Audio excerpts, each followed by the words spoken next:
నమస్తే, welcome to ఈహా TV. భారత ఆర్థిక వ్యవస్థ శరవేగంగా అభివృద్ధి చెందుతున్న నేపథ్యంలో దేశ ఆర్థికాభివృద్ధికి కీలక పాత్ర పోషిస్తున్న అగ్రగామి కంపెనీలపై ఆసక్తి నెలకొంది. మార్కెట్ క్యాపిటలైజేషన్ ఆధారంగా భారతదేశంలో అత్యంత విలువైన టాప్ 10 కంపెనీల వివరాలు, వాటి రంగాల ప్రాముఖ్యత, మార్కెట్ విలువలను పరిశీలిద్దాం. రిలయన్స్ ఇండస్ట్రీస్ అగ్రస్థానంలో నిలిచింది. మార్కెట్ క్యాప్ 19.30 లక్షల కోట్లతో ఇంధనం, టెలికాం, రీటైల్, డిజిటల్ సేవలలో ఈ సంస్థ తనదైన ముద్ర వేసింది. జియో ద్వారా టెలికాం రంగంలో విప్లవాత్మక మార్పులు, రీటైల్ విభాగంలో అంతర్జాతీయ భాగస్వామ్యాలు, పునర్వినియోగ ఇంధనంపై భారీ పెట్టుబడులు దీని ప్రత్యేకతలు.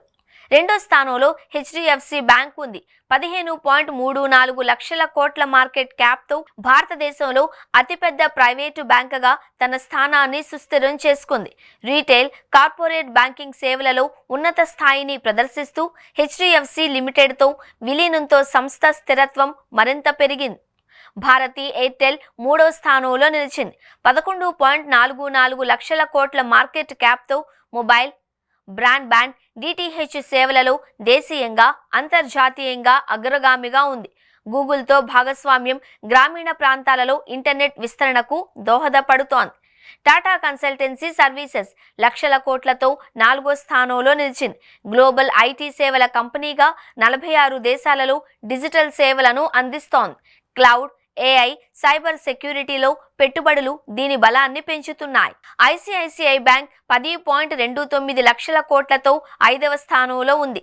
డిజిటల్ బ్యాంకింగ్ వినియోగదారుల అనుభవాలను ఆధారంగా చేసుకుని వేగంగా అభివృద్ధి చెందుతోంది. విస్తృత బ్రాంచ్ నెట్వర్క్ దీని విజయానికి ఆధారం.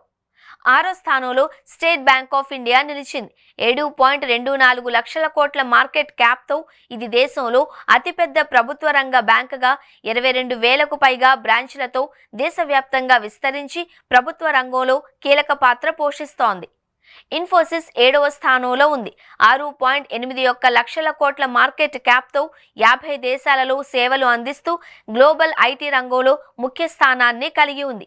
డిజిటల్ సేవలు, ఏఐ, క్లౌడ్ టెక్నాలజీలలో ముందంజలో ఉంది. ఎల్ఐసి 5.95 లక్షల కోట్లతో 8వ స్థానంలో నిలిచింది. దేశంలో అతిపెద్ద బీమా సంస్థగా 59% మార్కెట్ వాటాను కలిగి ఉంది.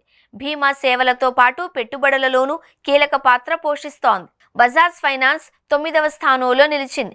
5.74 లక్షల కోట్ల మార్కెట్ క్యాప్తో కన్స్యూమర్, ఎస్ఎంఈ, కమర్షియల్ ఫినాన్స్ రంగాలలో బలమైన ఉనికిని కలిగి ఉంది. డిజిటల్ సేవలలో ఆవిష్కరణలు సంస్థ విజయానికి దోహదపడుతున్నాయి. చివరగా 10వ స్థానంలో హిందుస్థాన్ యూనిలివర్ ఉంది. 5.49 లక్షల కోట్ల మార్కెట్ క్యాప్తో డవ్, లక్స్, లిప్టన్ వంటి బ్రాండ్లతో ఎఫ్ఎంసీజీ మార్కెట్ను ఆధిపత్యంగా ఆక్రమించింది. బ్రాండ్ నైపుణ్యం, వినియోగదారుల విశ్వాసం సంస్థ బలంగా నిలిచాయి. ఈ టాప్ 10 కంపెనీలు భారత ఆర్థిక వ్యవస్థకు దిశానిర్దేశం చేస్తున్నాయి. డిజిటలైజేషన్, టెక్నాలజీ, వినియోగదారుల నమ్మకం, పెట్టుబడుల వ్యూహాలతో ఇవి దేశాభివృద్ధిలో కీలక పాత్ర పోషిస్తున్నాయి. మార్కెట్ విలువల ఆధారంగా సంస్థల సామర్థ్యాన్ని అంచనా వేయవచ్చు, కానీ దీర్ఘకాలికంగా వీటి పనితీరు దేశ ఆర్థిక స్థిరత్వానికి ప్రతిరూపంగా మారుతోంది.